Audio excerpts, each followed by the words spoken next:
ways as a recruiter that you go about getting candidates. Number one, you can start posting job adverts. We all know this. This is the way that everybody thinks that we just get candidates. But if you've ever posted a job advert, you know you're just going to get applications from all over the world. They're not going to be relevant to you. You're going to get 400 applicants. Maybe two are good for you.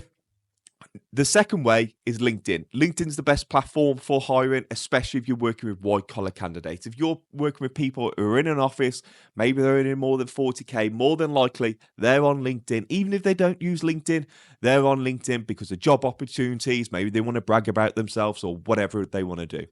And then number three, which kind of ties back into number one, job boards. So if you've ever actually applied for a job, your CV and your data is still on these job boards, okay? This is how they make money. CV Library, Indeed, all these sorts of places, how they make money is not only charging people to post a job, but recruiters and recruitment companies pay a monthly subscription or a certain amount to get access to their platforms. So you as a recruiter can go on and you can search for the job title that you're looking for, and you can see anybody that's ever applied on their platform and see their CV. So what do I mean by that? Let's say I'm recruiting for a site manager. Okay, if I can spell it.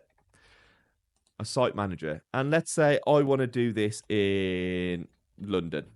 Okay, and I'm actually going to do keywords, and let's do civil engineering. Okay. So the keyword site manager is civil engineering, London, and I'm going to do within 40 miles, and then I'm going to change it to 1 year.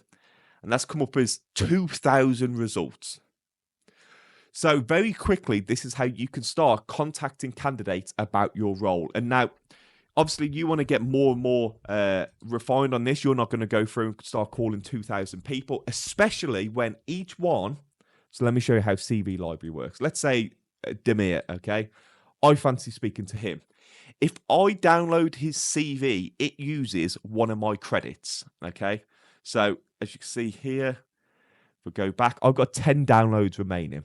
Each download costs you anywhere from £3 to £5, depending on the offers CV Library are running, if they want to get your business or whatever. But it's typically between £3 to £5 per download. So if you go through here and you start calling 40, 50 people, none of them are quite right, and you're paying £5 per time, it can get very expensive very, very quickly. So obviously it's cheaper if you buy in bulk. If you buy like 1,000 downloads at a time, maybe they'll do it for £2,000 instead of £5,000, but still a good chunk of change.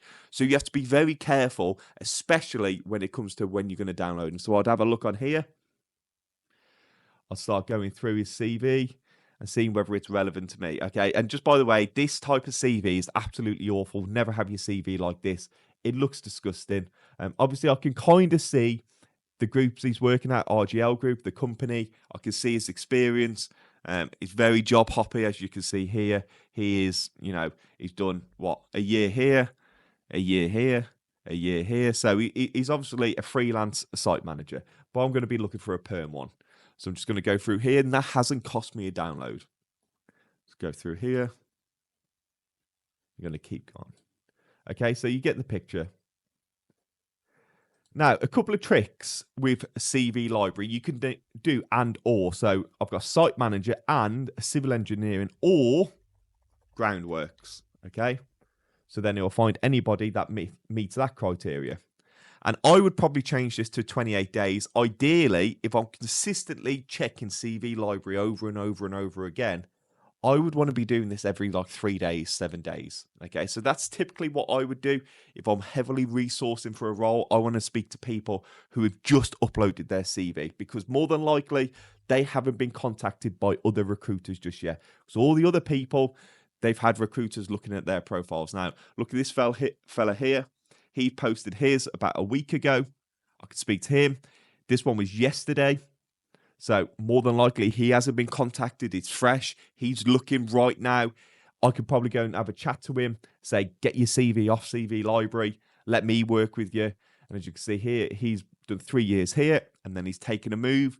He's only been there for a little bit, so this might have been a short-term role, but he looks like he is a perm guy or a freelancer that stays for 3 or 4 years at a time on projects. So this might be somebody I want to have a chat with.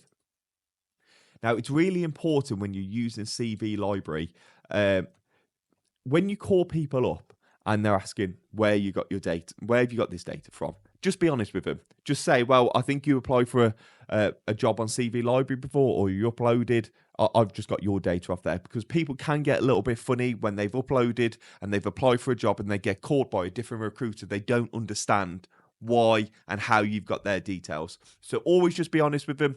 Be prepared for that question, because they will ask you. And when it comes to CV Library as well, I would really recommend all of you, before you go ahead and buy a load of credits, just buy a few, buy 50, buy £100 worth just right now, and test it out for your market. See if you get any good results for your specific industry, because CV Library and Indeed might be perfect for your sector and niche. For my one, it really isn't, okay? But I have had times when I've had a company call me, say, I'm looking for this. I've gone on CV Library, I've called like 3 or 4 people, I've got a candidate straight away. I've arranged the interview and I've got paid a £9,000 fee. I'd never forget this one, because it was literally, I called 3 or 4 people and I made a placement. So that has paid for my CV Library for like 3 or 4 years, just that one placement. So if you can make one placement and it's a good 8, 9, 10 grander, CV Library in these, they pay for themselves hand over fist. So buy a few credits, test it out for yourself, have a look at the CVs before you download them, call them and start having conversations with candidates and see how good it turns out. Peace.